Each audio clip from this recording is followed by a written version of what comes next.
Político nacional durante el mes electoral.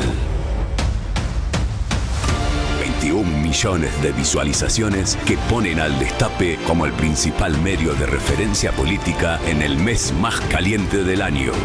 Gracias a seguir creciendo con un medio plural y de construcción colectiva.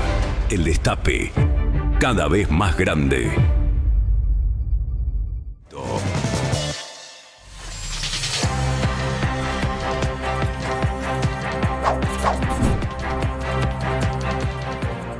Bienvenidos a Puerto Feo, la última joya de la corona del imperio en decadencia. No se confundan, lo que se anunció ayer no es un acuerdo de libre comercio. Esto es otra cosa. Es un pacto de sumisión disfrazado. Milei, lo sabemos desde un primer momento, no negocia. Somete y se somete. Y en este caso se sometió y nos sometió junto a él a los Estados Unidos. ¿Y qué hace una potencia cuando otro país se somete? Bueno, se sabe. Y ese es nuestro destino, por lo menos mientras sigamos este rumbo. El acuerdo que se anunció ayer habla en primer lugar de alianza estratégica, y esa es una definición sumamente importante, lo tenemos ahí en la placa 3. Una alianza estratégica, ¿para qué? Uno dirá. Bueno, según ellos mismos definieron, habla de valores democráticos, y sabemos cuáles son los valores democráticos. Cada vez que Estados Unidos usa la democracia como excusa, las cosas no suelen terminar bien. Pero luego, claramente, ahí lo marca, una visión común de libre empresa, iniciativa privada y mercados abiertos. No dice en ningún momento el bienestar de los pueblos, la felicidad de su gente. No. Simplemente beneficiar al capital. Y luego enumera los puntos de este marco de trabajo que luego vamos a ver de forma pormenorizada, pero que básicamente implica que Argentina otorgue acceso preferencial al mercado para las exportaciones de productos estadounidenses. Tan claramente, por cómo está puesto, esto no es recíproco. Argentina le otorga a Estados Unidos acceso preferencial. Y eso incluye ciertos medicamentos, productos químicos, maquinaria, productos de tecnología de la información, dispositivos médicos, vehículos automotores, autos, y una amplia gama de productos agrícolas. Son cosas que Argentina fabrica en la mayor parte de sus casos.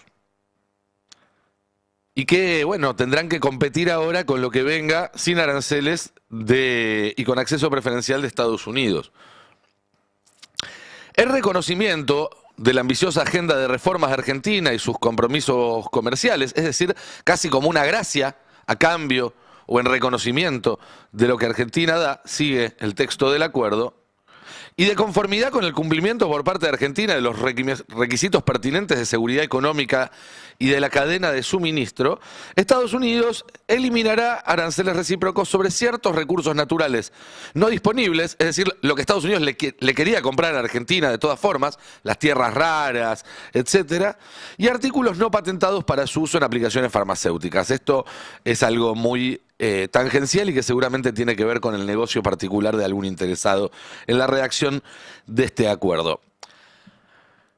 Ahora, eso que se describe ni siquiera va a entrar en vigencia ahora, ni siquiera va a entrar en vigencia todo al mismo tiempo.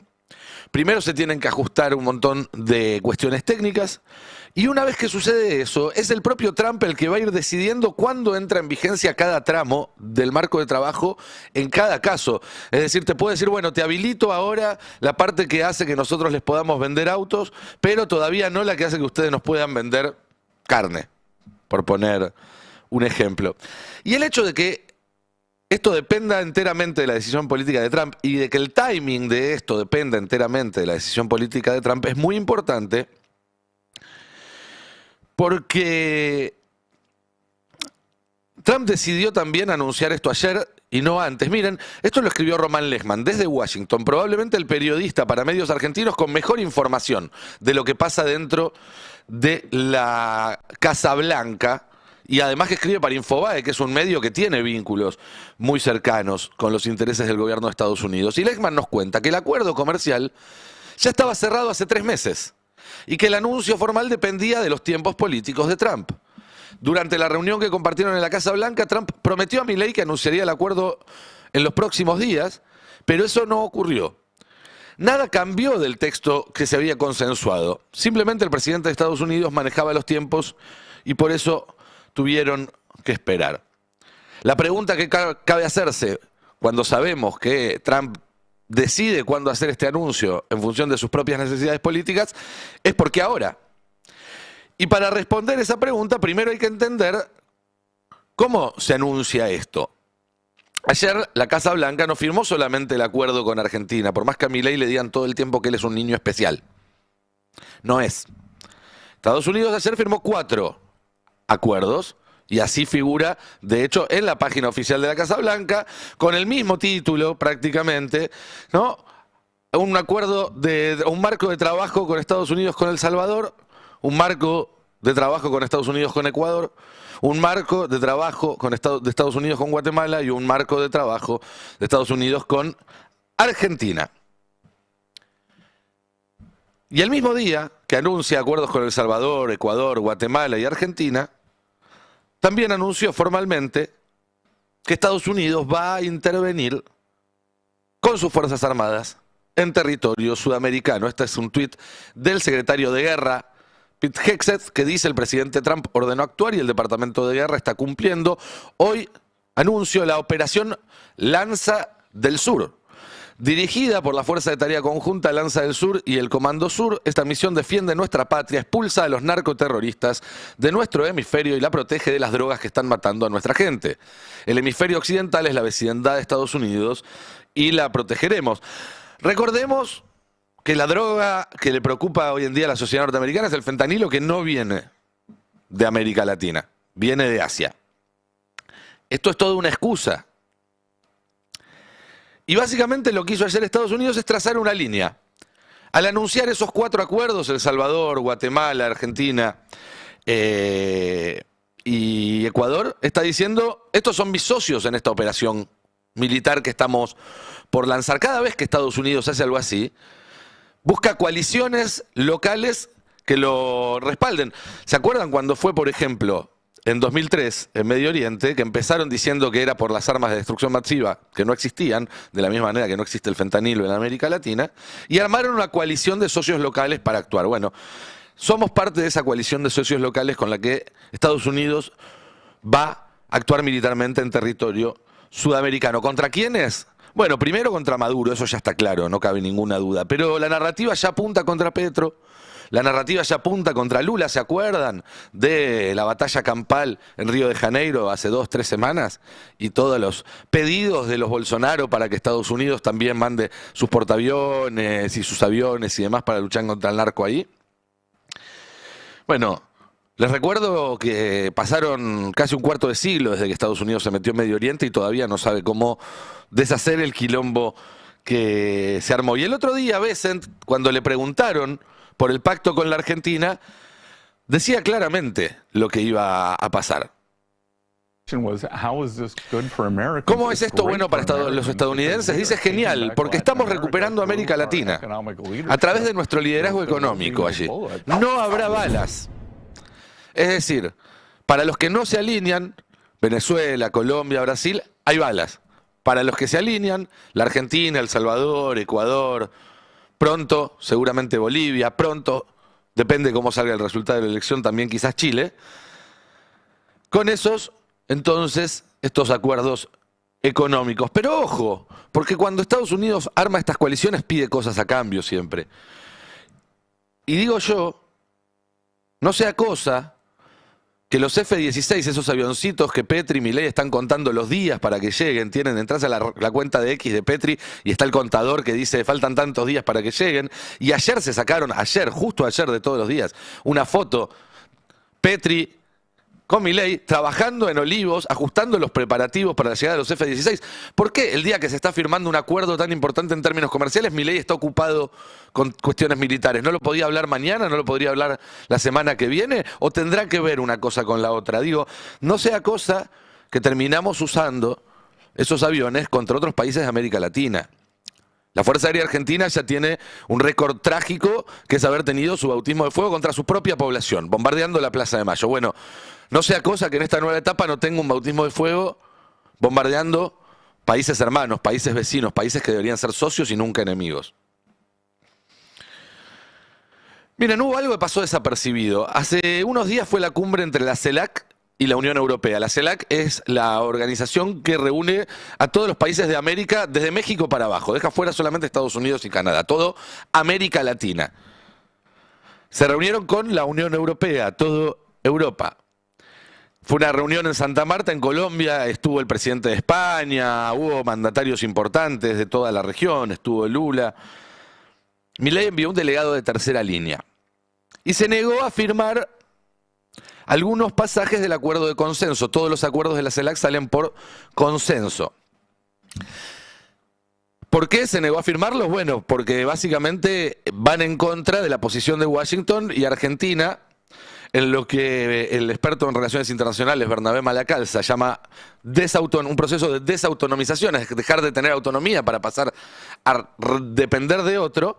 Se negó a firmar algunos de los puntos del consenso. Vamos a ver cómo está en el tuit de Malacalza el detalle de los puntos que Argentina no quiso firmar, y el primero es un párrafo sobre la defensa de la zona de paz en América Latina. América Latina desde hace muchas décadas es una zona de paz, es una zona donde no hay conflictos. Esto es algo que Estados Unidos está por romper con esta famosa Operación Lanza del Sur, y mientras todo el continente y toda Europa sacan una declaración diciendo esto está mal, no se puede romper la zona de paz, Argentina no la firma.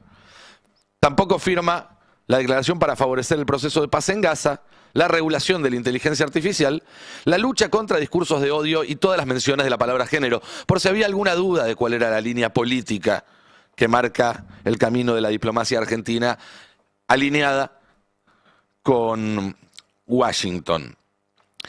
Pero esto tiene consecuencias graves para la Argentina, porque cuando sale el documento de consenso en el cual la Argentina no colaboró, las Islas Malvinas, que figuraban de esa forma en la declaración anterior, y eso también hay que reconocer el laburo de Malacalza, que lo encontró y lo tenemos también para mostrarlo, en el 2023 se hablaba de la cuestión de la soberanía sobre las Islas Malvinas, donde la Unión Europea tomó nota de la posición histórica de la CELAC, basada en la importancia del diálogo y el respeto al derecho internacional. Esta vez el párrafo dice, en cuanto a la cuestión de la soberanía sobre las Islas Malvinas / Falkland Islands, la Unión Europea ha tomado nota, etcétera, etcétera, etcétera. Es decir, estamos retrocediendo. Que se incluya la denominación Falkland Islands en la declaración es un enorme retroceso de décadas de diplomacia argentina y que tiene que ver con que no defendemos ya nuestros intereses, sino los de Estados Unidos. Nuestra política exterior está puesta al servicio de Estados Unidos, que quiere destruir cualquier ámbito multilateral. ¿Se acuerdan que ya había pasado en diciembre del año pasado, que se reunió el G20 en Brasil? Trump todavía no era presidente de Estados Unidos, entonces la delegación de Estados Unidos la tenía Biden, que quería, antes de irse, aprobar una serie de cosas.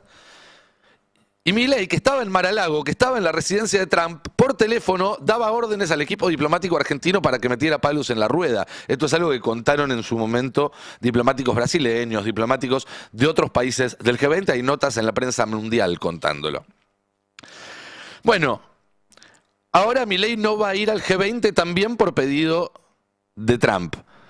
Que la Argentina no vaya al G20 es como que inviten a Sacachispas a jugar a la Champions League y como el Real Madrid le dice, che, no vengas, Sacachispas dice, no, miren, la verdad es que no voy a aceptar la invitación. Porque la verdad es que la Argentina, a pesar de que es un país muy importante en términos de territorio, de recursos, de su historia, de su posición en un montón de cuestiones como los derechos humanos y demás, es un país chico para el G20, donde se reúnen las grandes economías del mundo. Entonces, descartar ese lugar, ese asiento que tenemos, que nos enaltece en el Concierto de Naciones, porque lo pide Trump, es realmente un horror. y además de ser funcionales al intento de Trump de destruir cualquier tipo de ámbito de diálogo multilateral. Esto también pasó desapercibido acá, porque no le damos muchas bolas a la política exterior, pero después del encuentro, de la llamada telefónica en realidad que tuvieron Trump y Xi Jinping hace unos 10 días, donde le pusieron paños fríos a la guerra comercial, Trump hacía un anuncio muy potente en sus redes sociales, porque hablaba de un encuentro, lo tenemos ahí en el tweet, del G2. Y básicamente hablar de G2 es decir, bueno, acá está Estados Unidos, allá está China y el resto de los países son invitados. No tienen opinión. El mundo se va a dirimir entre las dos grandes potencias. ¿Por qué? Porque Trump sabe que Estados Unidos no puede competir de igual a igual con China, entonces propone volver a dividirse el mundo, como era en la Guerra Fría. Y decir, bueno, esta mitad, que incluye obviamente Latinoamérica para nosotros, la otra mitad para ustedes. El problema es que China no acepta esto. China tiene otro modelo en mente, tiene un modelo multipolar. Y Argentina, por lo tanto, puede optar. Argentina no está forzado a elegir un marco sobre otro. No es Checoslovaquia en la década del 50. Brasil, por ejemplo, no es Cuba hoy en día, cuando se para en un lugar distinto desde la región. Y es Milei el que elige este alineamiento automático en vez del multilateralismo. Y eso claramente es en detrimento de la Argentina. Pero además, y con esto voy terminando, pero me parece que es otro factor que hay que tener de lo que se anunció ayer, además del geopolítico, se está haciendo todo en un marco de secretismo que es absolutamente impropio de una democracia. No tenemos la más puta idea de qué carajo se está firmando, para decirlo en términos técnicos, y esto es algo que aceptaba sin ningún problema el propio Caputo el otro día en una entrevista. Ministro, ¿cuánto dinero ya aportó el Tesoro de los Estados Unidos? Está el swap de los 20.000 millones de dólares que todavía no lo tocaron. Una inversión eventual de 20.000 millones de dólares de fondos de inversión que todavía no lo tocaron. La intervención del Tesoro de los Estados Unidos que entra y sale. Ahí no puedo yo decir no puedo decir nada, Luis, porque estoy bajo un tratado de confidencialidad, por lo tanto no te puedo dar ninguna respuesta en eso, porque realmente legalmente no lo puedo hacer. Okay. Do you know what a swap line is? It's a currency swap, yes. Yes, but what... Bueno, ahí lo que se veía después era cómo Estados Unidos sí daba la información que el propio Caputo no quiere dar, pero lo cierto es que todo esto se hace en secreto, se hace sin mostrar lo que está pasando. Y esto es doblemente sensible en una época en la que los negocios personales y las decisiones estratégicas que pueden tener consecuencias irreversibles o muy profundas se entremezclan como nunca. Y para terminar les voy a contar una historia. El autor de la letra chica de este acuerdo que se anunció ayer es el secretario de Comercio de Trump, un tipo que se llama Howard Lutnick. Igual que Bessent, Lutnick viene de Wall Street. Fue durante décadas el capo de un fondo de inversión llamado Cantor Fitzgerald, que es básicamente el fondo de la familia Ludwig. Cantor Fitzgerald, a su vez, tiene una relación muy estrecha con Tether. Tether es una empresa clave del mundo de las criptomonedas. Una de las más grandes del mundo de las criptomonedas, porque es la que administra la principal stablecoin, moneda estable. Son criptomonedas que tienen el valor atado al dólar. Básicamente son dólares para la economía en negro, dólares para el narcotráfico, dólares para el lavado, dólares para cualquier tipo de cosa que no quieras que se siga. Como decíamos, Cantor Fitzgerald, la empresa, el fondo de Lutnick, es accionista de Tether y además es intermediario en las operaciones de financiamiento de Tether. Es decir, hay mucho vínculo entre las dos. Hace unos meses, Tether, una empresa de criptomonedas, compró la mayoría accionaria de Adecoagro, una de las principales compañías agroindustriales de la Argentina. Ahí está la placa donde se puede ver cómo Adecoagro anuncia esta compra. La verdad es que es la única inversión de este tipo que tiene Tether en todo el planeta. No tiene ninguna otra inversión, no solo en otras empresas de agro, en otras empresas que estén vinculadas con tecnología o con explotación de recursos alimenticios y demás. No tiene ninguna explicación, absolutamente fuera de contexto. Bueno, ese es un sector que va a tener grandes oportunidades para los grandes jugadores en el nuevo marco comercial que escribió el propio Lutnick. ¿Se entiende? El nuevo marco comercial para la agroindustria entre Argentina y Estados Unidos la escribió el tipo que es dueño de una de las más grandes empresas de agroindustria de Argentina. a través de una empresa, a través de un fondo de inversión. Pero hay más. Tether también invirtió hace unos meses, casi al mismo tiempo, en Satellogic, que quizás les suena. Porque Satellogic, una empresa argentina que desarrolla satélites que se utilizan para inteligencia, tiene como CEO a Emiliano Kargieman, que fue la cara visible del anuncio bastante dudoso de construcción de un data center para inteligencia artificial en la Patagonia, ¿se acuerdan? El mes pasado. Con lo cual, todo parece indicar que de la misma manera que el salvataje de Bessent fue un salvataje para sus socios, para los Citroën y demás, que estaban fuertemente invertidos en bonos argentinos que perdían mucha plata, este acuerdo de Lutnick tiene toda la pinta de ser parte de un entramado de negocios privados de Lutnick. Seguramente Caputo y Kirchner hicieron su parte con gran fervor ideológico y sin ningún tipo de interés por estos negocios. Pero lo importante es esto, cuando se habla de entrega, se habla del endeudamiento, se habla de la entrega de soberanía a través del sometimiento, pero también de otro tipo de entrega, que es este desguace para hacer guita con las partes, como si la Argentina fuera un auto que dejaron tirado en Warnes. ¿Qué tal? Buen día, ¿cómo están? Buenos días, Nico, ¿cómo andás? La verdad es impresionante, uno levanta una baldosa y aparece